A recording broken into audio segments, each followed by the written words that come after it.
the worst tattoo I've ever seen. I worked with this girl at KFC. And we called her Jennifer 9/11. And hold on, it's way worse than you think. She had a tattoo on her lower back of the Twin Towers and the words "never forgets." First of all, boner killer. Second of all, that means at some point she walked into a tattoo parlor, presumably after 9/11. Otherwise, it's crazy.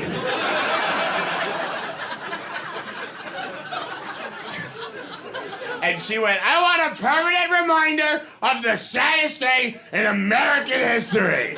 And they were like, "Gettysburg?" And she's like, "No. I mean, statistically no, more recent." And they're like, 9/11? And she's like, "Yeah."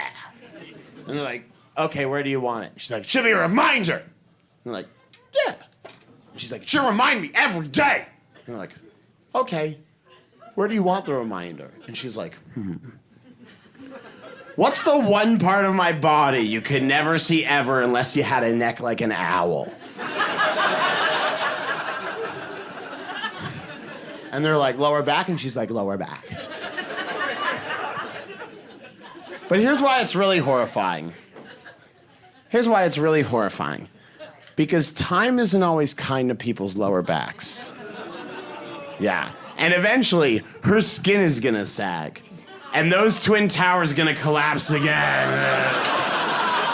So it's less of a reminder and more of a reenactment.